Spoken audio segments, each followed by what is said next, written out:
안녕하세요. 예수목장교회 이노현 목사입니다. 오늘 공부할 내용은 기독교 강요 1권 14장 18절부터 22절입니다. 오늘 천사론에 대해서 정리하고 창조에 대해서 말씀드리고자 합니다. 오늘 18절 보시면 그리스도 안에서 신자들에게 부여되는 사탄에 대한 승리. 사탄은 영적인 존재입니다. 영적으로 우리보다 참으로 우수하지만은 하나님의 명령에 의해서 인간을 섬기도록 부름을 받았기 때문에 아마 시기 질투해서 타락했을 것으로 생각됩니다. 그런 하나님은 인간과는 언약 관계를 맺으시지만은 천사들과는 언약 관계를 타락한 천사들과는 언약 관계를 맺지 아니하시고 그대로 하나님께서 버리시기로 작정하십니다. 이 더러운 영들이 불경건한 자들을 굴복시켜 끌고 다니고 그들의 영혼과 육체 위에 주권을 행사하고 마치 포로와 같이 모든 수치스러운 것으로 그 영혼과 육체를 학대합니다. 그러나 신자들에게는 또 이들이 완전히 넘어뜨리지는 못하고 불안하게 할 수는 있기 때문에 에베소 4장 27절에 보면 마귀에게 틈을 주지 말라. 또 베드로전서 5장 8절에서 9절 보시면 너희 대적 마귀가 우는 사자같이 두루 다니며 삼킬 자를 찾나니 너희는 믿음을 굳건하게 하여 그를 대적하라. 고린도후서 12장 7절 보시면 바울은 하나님이 그를 겸손하게 하시려고 주신 사탄의 사자가 그 자신의 교만을 길들이는 약이 되었다고 기록하기도 합니다. 하나님께서 그 질병을 통해서 또 우리 신자들의 교만을 꺾는 대로 또 사용하기도 하십니다. 그러나 자주 겁에 질리지만은 우리 신자들도 그렇게 겁에 질리지만 다시 회복할 수 없을 만큼 텅 빌 정도로 탈취당하지는 않습니다.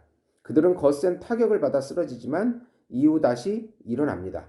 그들은 상처를 입지만 치명적이지는 않습니다. 네. 그래서 인생의 전 역정을 통하여 수고를 다하지만 끝내 승리를 결국 그들은 인생의 전 역정을 통해서 애를 쓰지만은 끝내 승리를 얻게 되는 것입니다. 네.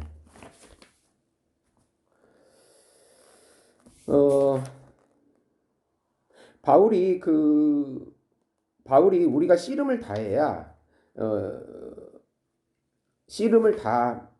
이 생에서 씨름을 다해서 그 씨름 후에 성취된다는 것을 보여주기 위해서 로마서 16장 20절을 말씀하고 있습니다. 평강에 하나님께서 속히 사탄을 너희 발 아래 상하게 하시리라. 이거 창세기 3장 15절에 인용하고 있습니다. 이 승리는 우리의 머리이신 분 가운데 가장 충만하게 존재하는 것입니다. 네. 그리고 예수님을 통해서 그리스도의 나라가 위로 솟구쳐 세워지는 만큼 그의 능력으로 사탄은 몰락합니다. 주님 자신이 친히 사탄이 하늘로부터 번개같이 떨어지는 것을 내가 보았노라. 누가복음 10장 18절에 그렇게 말씀합니다. 그리스도는 죽으심으로써 죽음의 세력을 잡은 자인 사탄을 정복하시고 그의 모든 적이 교회를 해치지 못하도록 하신 것입니다.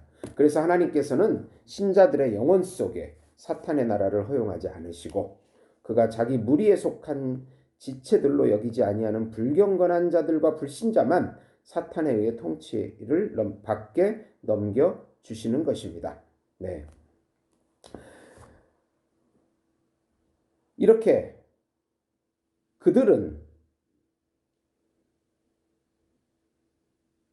그들의 압이 마귀로부터 존재하고 사단의 형상을 닮아가는 존재로 그렇게 여겨집니다. 그래서 요한 1서 3장 8절에서 8절에서 10절 보시면 죄를 짓는 자는 마귀에게 속하나니 마귀는 처음부터 범죄함이라.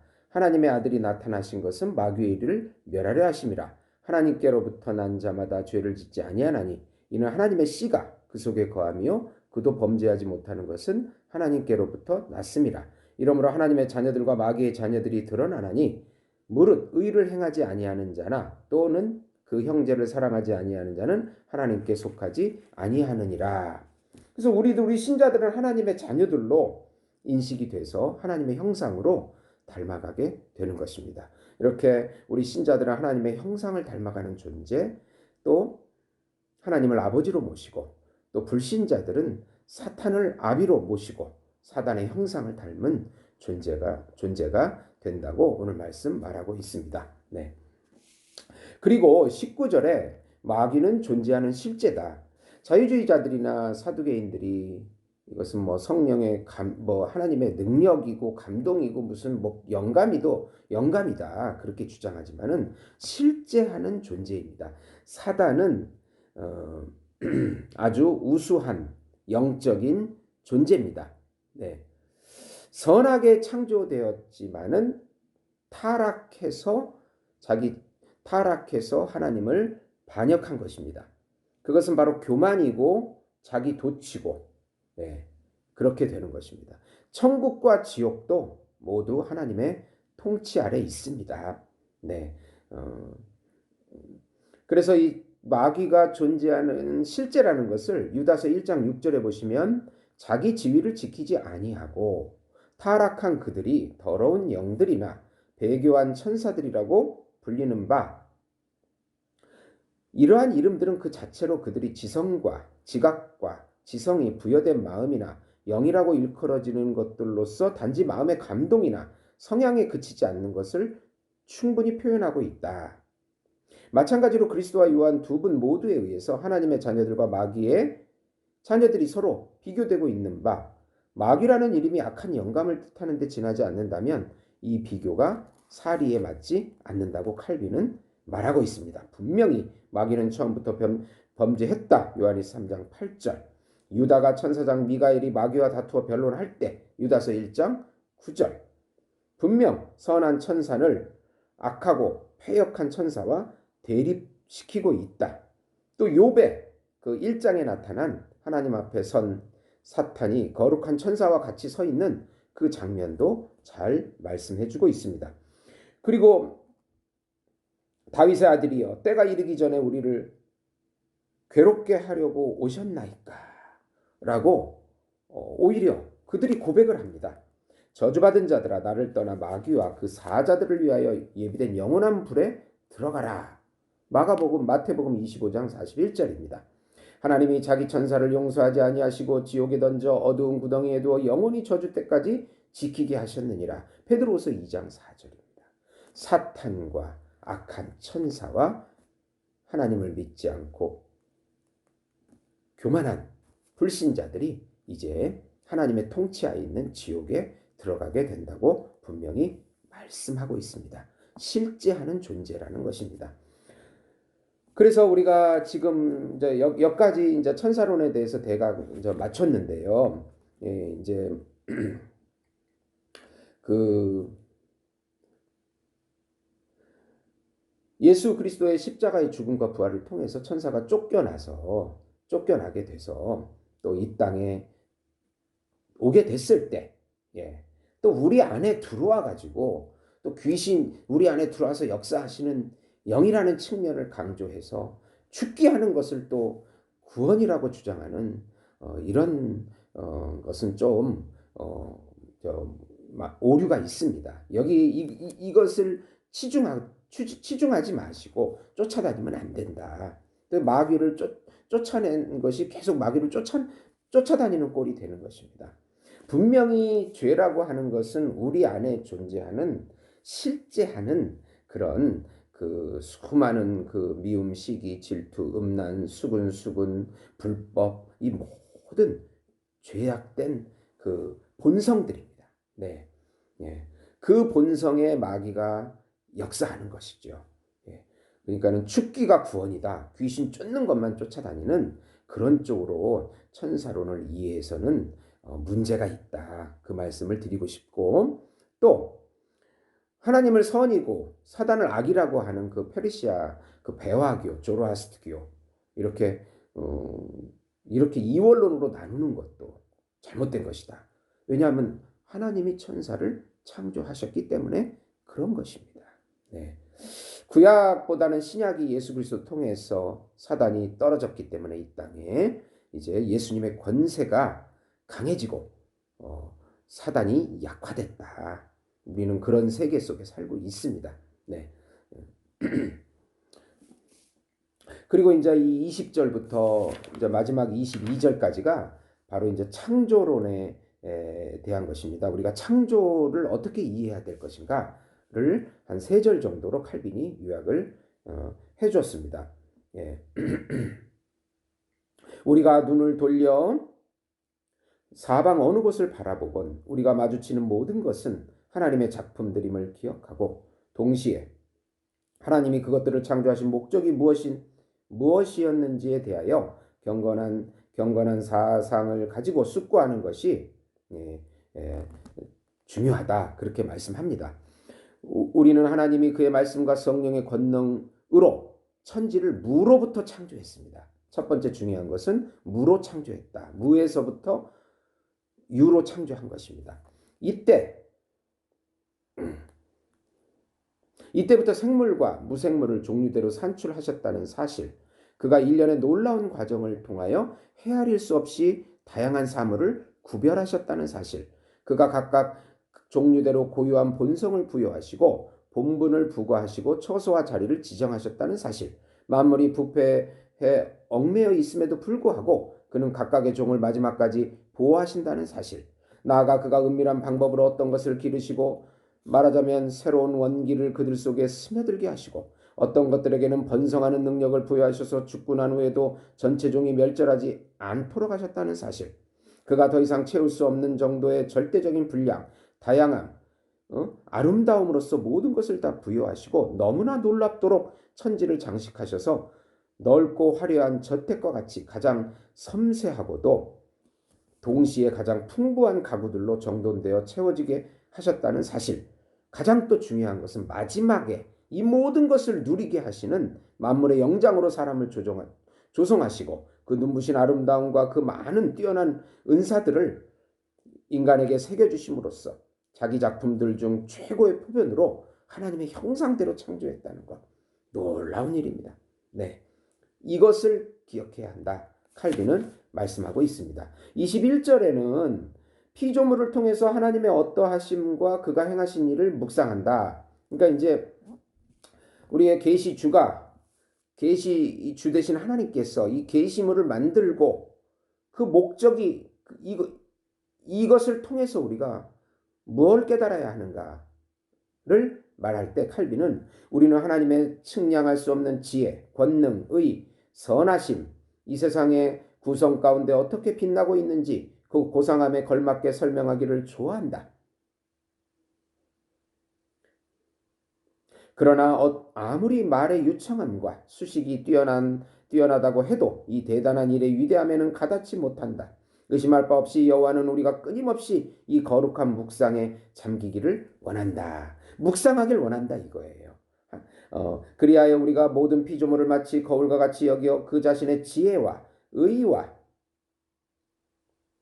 선하심, 권세의 무한한 부요함을 관조할 때 단지 도망치듯이 눈을 돌려 쭉 훑어보아서는 안 되고 오랫동안 머무르며 생각하고 진지하게 충실하게 마음속에 새기고 반복해서 기억을 떠올려야 한다. 그럼을 통해서 하나님의 행하심, 거룩한 묵상을 함으로 해서 그분의 놀라운 은혜를 맛보라는 것입니다. 네. 그래서 한번 보면은 그런 예들로 하늘에 있는 성군을 더 아름다운 무엇으로 상상할 수 없는 그런 놀라운 질서를 배치하시고 배열하시고 꼭 맞게 하신 위대한 예술가를 깊이 생각해야 합니다. 네.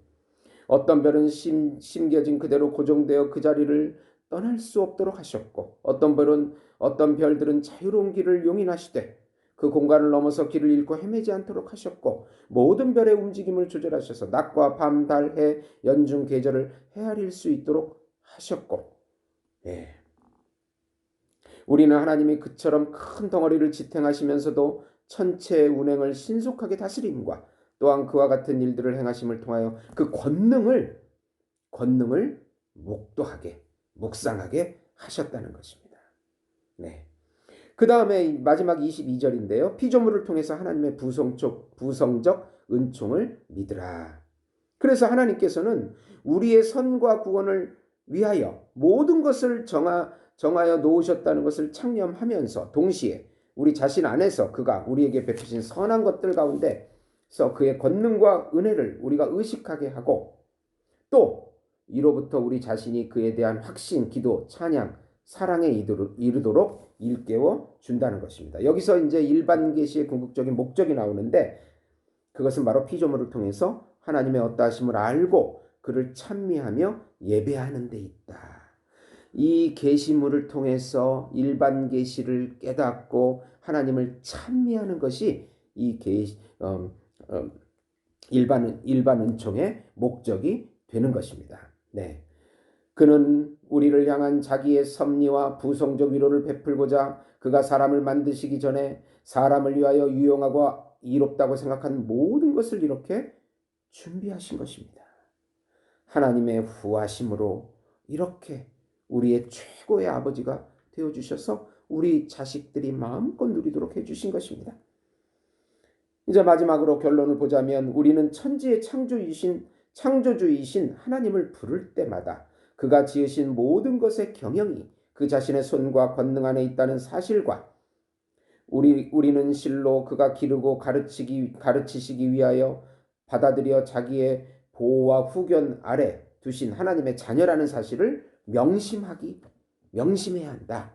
예, 우리의 정체성이 누군가를 이 일반 계시를 통해서 더 깨달으라고 칼빈은 강조하고 있는 것입니다. 네. 그러므로 우리의 모든 선한 것의 총체를 그 한 분에게서 기대해야 하며 그가 결코 우리의 구원을 위하여 필요한 것이 결핍되게 우리를 방치하지 않으셨다는 것을 확실히 소망해야 하며 우리의 소망을 그 외에 다른 이에게 두어서는 안 됩니다. 그러므로 무엇이든지 갈망하는 것을 얻으려면 우리의 소원이 그를 향하여야 하고 우리가 받은 것이 무엇이든 그것의 열매는 그의 은총이라는 사실을 인식하고 그에게 감사하는 가운데 이를 고백해야 합니다. 그리하여 그의 선하심과 자애에 더할 나위 없는 달콤함에 이끌려 우리 마음을 다하여 그를 사랑하고 그에게 예배해야 합니다. 여기서 칼빈은 하나님의 창조가 사람을 위한 것이며 사람이 피조물을 통하여 하나님을 알고 하나님의 사랑과 선하심을 누림으로써 구원의 유익함을 얻도록 함의 창조의 목적이 있다고 천명한다. 일반 계시의 은총이 하나님의 자녀에게만 온전히 역사하는 것입니다. 일반 계시를 강조하되 그 한계를 뚜렷이 지적하는 칼빈의 일반적인 논조가 여기에서 드러납니다. 네. 그래서 하나님께서 이 모든 자연 만물을 통해서 우리에게 누리게 하시고 달콤함, 부요함, 하나님의 아버지 되심을 맛보라고. 그래서 하나님을 경배하라고 그렇게 우리를 창조하시고 만물을 창조하신 것입니다. 네. 들어주셔서 감사합니다.